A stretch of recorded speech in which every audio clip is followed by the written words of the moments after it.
Of African Politics, Development and International Relations from the University of Pretoria, Christopher Isike. He's also a member of the Nigerian Unity South Africa, NUSA, an umbrella body guarding the interests of Nigerians living in the country. Very good evening to Chris. Thank you so much for joining us and welcome. Thank you very much for having me, and good evening to our viewers.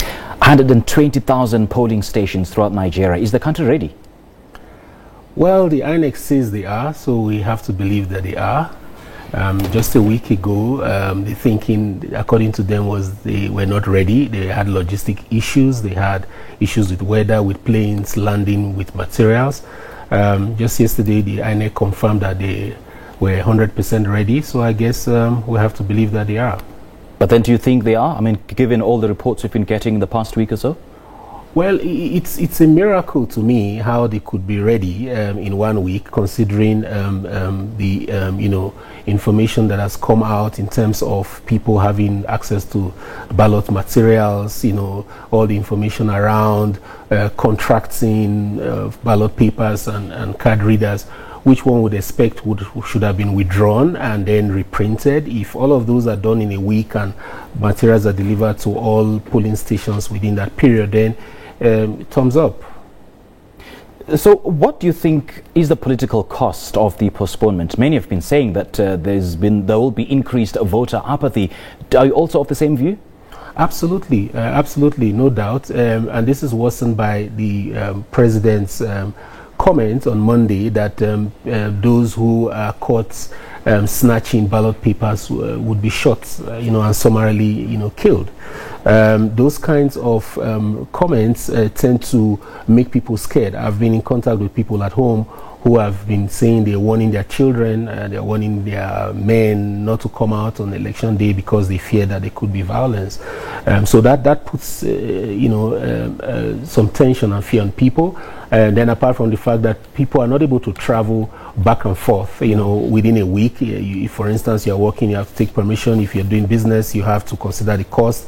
So a lot of people, would not go back for the elections. In 2015, when the elections were postponed for 6 weeks, the voter turnout was about 34%. So we expect just a little above that, if possible, this time around. So definitely it has affected voter apathy, and we expect that people will come out, but not as much as they would have if the elections had held on the 16th of February. I know it may be difficult to say, but to whom do you think the postponement will favor?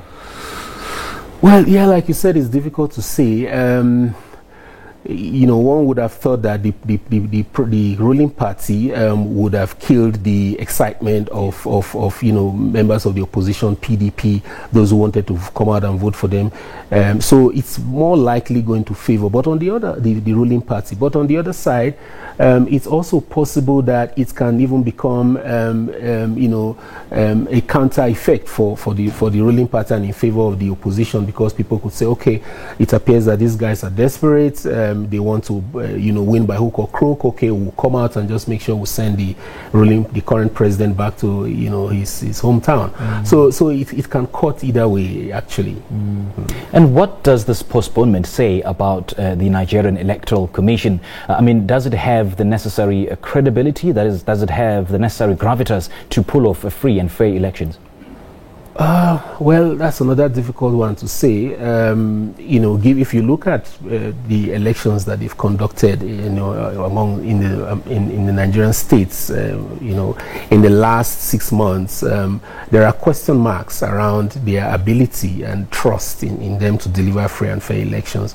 But again, this is the presidential election for which they've prepared for 4 years. There are international observers in the country.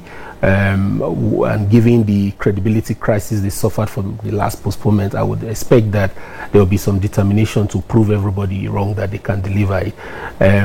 If the security forces, just play by the rules, I'm positive that with everybody on alert, the INEC would deliver, a free and fair election. Now, Boko Haram has warned Nigerians not to vote. Do you think such threats will scare people away not to vote? Well, it would in areas where Boko Haram appear to have some kind of control. They still retain certain local governments in the north eastern part of the country. So those kind of threats would affect people around those areas more than it would in the rest, maybe southern part of the country.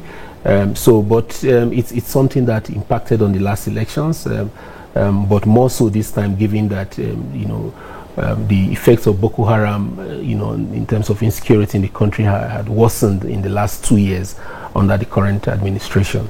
But President Muhammadu Buhari has assured Nigerians that there will be security at all the polling stations. Do you think that there will be, in a way, defeated by Boko Haram? That Boko Haram will have the upper hand? It is unlikely that Boko Haram will come out on election day to disrupt the election. Okay. But I'm not sure that it will have to do with the presence of security forces because we're talking about 176,000 polling stations, okay?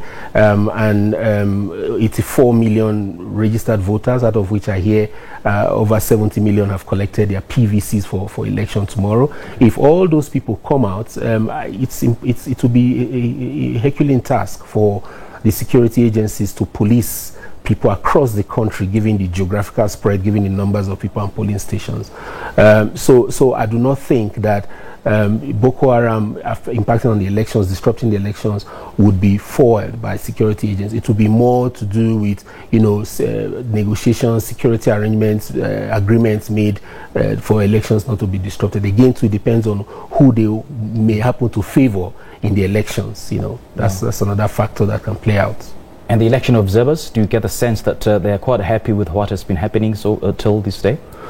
Well, election observers, the international ones especially, they made a statement immediately after the postponement, and so far so good.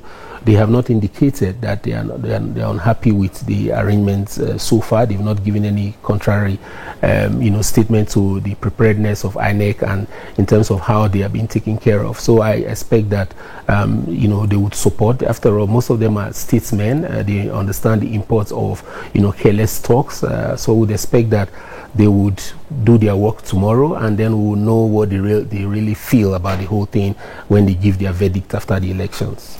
It is said that no figure is verifiable in Nigeria unless, of course, it is the price of a barrel of crude oil. Let's talk numbers now. How does a presidential candidate secure a first-round win without, avoiding a runoff? Well, the voting system in Nigeria is won by simple majority, but you must win 25% of the votes across all states in the country. So any of the candidates that is able to win 25% plus and a simple majority of even 1,000 votes simply carries the day. Is Africa going backwards on democracy? We've seen incidents of violence in some of the African nations, well, not particularly Nigeria, but in the DRC, in Zimbabwe. Are we moving backwards? We are not really moving backward. I would actually say we're making progress in the sense that if democracy is allowed to foster over a period of time, you will see more people coming out to express themselves, okay? And that comes with, with all kinds of ways of expressing. And one of those we've seen in Africa is probably violence, which is not encouraging. But for me, I would see those as markers, identifiers of some kind of progress, rather than the kind of docile and apathetic political, cloud of political communities that we had in the past. So what then needs to happen is for leaders to become more accountable, to be more transparent in the way they conduct governance, and to also resolve social justice issues and also issues around state making and nation building. The failure of most African leaders to do this have resulted in a lot of the violence we see across the continent. In the past, people were just muzzled out. These days, with the rise of social media, people are finding ways of expressing themselves. You will find that candidates are promising more accountability, and as a result, you see that this democratic space is widened, and the result is what we get in terms of violence. But as time goes on, as we get to master it, a lot of this violence will be settled through dialogues that will then eventually take these things away. But it's a process that most developed countries of the world, most developed democracies went through. I'm not saying we have to go through the same thing, but it's expected that there will be, teething problems along the way, and I see this violence as one of those, so long as we are focused in terms of what we want. More people are becoming aware politically. Young people are beginning to take interest in politics, because the saying goes that if you don't take interest in politics, politics will take interest in you. Yeah. And having said that, especially touching on the issue of youth, I'm now tempted to go back to Nigeria. I mean, Nigeria is Africa's most populous country, with 190 million Nigerians living in the country. Well, that figure is actually an estimation, because the last census was conducted in 2006. It has got one of the largest oil reserves in the world, and a dollar millionaire is added every year, which is actually the fastest rate of the creation of dollar millionaires in the world. But we still see high levels of poverty. We still see high levels of corruption, and I guess corruption is the big elephant in the room that the presidents, the past administrations, have failed to tackle. Well, it's easy to say corruption is the big elephant in the room, the big problem, but the corruption is a symptom of a much bigger problem. For me, if in the case of Nigeria, the bigger problem is that of unequal citizenship, and the failure of a forced marriage between two unwilling, partners. And that's the social justice issue I was talking about. So in 1914, the southern and northern protectorates were put together without their consent, without discussions with them. They were forced to become one.